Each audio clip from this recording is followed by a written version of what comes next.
Assembly సాక్షిగా ఈరోజు రైతు రుణమాఫీ గురించి మరొకసారి చర్చకు రావడం జరిగింది. ప్రతిపక్షాలు ఎక్కడ కూడా 100% రైతు రుణమాఫీ జరగలేదని చెప్పేసి ప్రశ్నించడం జరిగింది. ఎక్కడైతే 100% జరిగిందో అక్కడ నిరూపించాలి, చూపించాలి అని చెప్పేసి అయితే ప్రశ్నించడం జరిగింది. మరి ఈ ప్రశ్నలు లేవనెత్తిన తర్వాతకి మరి రాష్ట్ర ప్రభుత్వము మరొకసారి రైతు రుణమాఫీ చేసేటువంటి దిశగా ఆలోచిస్తుందా? మరి 2 లక్షల లోపు ఇంకా ఉన్నటువంటి వాళ్లకు రాష్ట్ర ప్రభుత్వము తీపి కబురు ఏమైనా చెప్తుందా చూడాలి.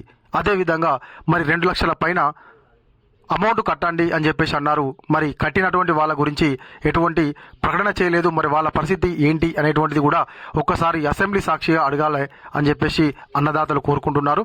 ఎందుకంటే చాలామంది ఎక్కడెక్కడో అప్పు చేసి తీసుకొని వచ్చి డబ్బులు కట్టి మిగతా అమౌంట్ రుణమాఫీ అయితే ఎంతో కొంత మళ్ళీ రుణం తీసుకొని వ్యవసాయం చేద్దామని చెప్పేసి అనుకుంటున్నటువంటి తరుణంలో రాష్ట్ర ప్రభుత్వము అసలు రైతు రుణమాఫీ అనేటువంటి తెలంగాణలో ముగిసిపోయినట్టే అని చెప్పేసి చెప్పడంతో ఆ పైన అమౌంట్ కట్టినటువంటి అన్నదాతలందరూ బిక్కుమంటూ చూస్తున్నారు. దరిదాపుగా 1,00,000 కానీ 50,000 కానీ వేరే కాడ తీసుకొచ్చి కట్టి ఎదురు చూస్తున్నారు వాళ్ళు రుణమాఫీ కోసం. మరి రాష్ట్ర ప్రభుత్వం అయితే ఈ విధంగా చేయడం ఎంతవరకు కరెక్ట్ అని చెప్పేసి అయితే అన్నదాతలు రాష్ట్ర ప్రభుత్వాన్ని ప్రశ్నిస్తున్నారు. మరి ఈసారి ప్రవేశపెట్టబోయేటువంటి బడ్జెట్లోనైనా కనీసం మరి 2 లక్షల పైన కట్టి ఉన్నటువంటి వాళ్ళ గురించి ఆలోచిస్తుందని చెప్పేసి 2 లక్షల పైన అమౌంట్ కట్టి ఎదురు చూస్తున్నటువంటి అన్నదాతలైతే రాష్ట్ర ప్రభుత్వం వైపు ఎంతో ఆశగా ఎదురు చూస్తున్నారు. ఎందుకంటే ఈసారైనా బడ్జెట్లో మరి మా వైపు రాష్ట్ర ప్రభుత్వం ఏమైనా కొంచెం కనికరిస్తుందో ఏంటో అనేటువంటి ఒక ఆశతో చూస్తారు.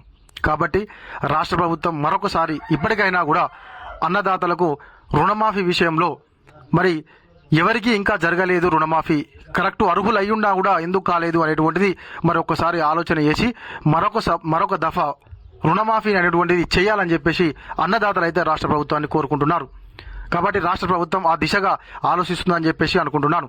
అయితే ఎందుకు ఈ విధంగా అనార్సత్తుందంటే అసెంబ్లీలో వేడిగా చర్చ జరగడం జరిగింది ఈరోజు. మరి అసెంబ్లీలో జరిగిన దానికి రాష్ట్ర ప్రభుత్వం మరి ఏమైనా నిర్ణయం తీసుకుంటుందా అనేది మనం వేచి ఉండాలి. మరి బడ్జెట్లో మళ్ళీ రుణమాఫీ కోసం ఏమైనా కేటాయింపులు ఉంటాయా లేదా అనేది మరి బడ్జెట్ సెషన్లోనే మనము చూడాల్సి ఉంటుంది. ఇది గలటి మన వీడియో.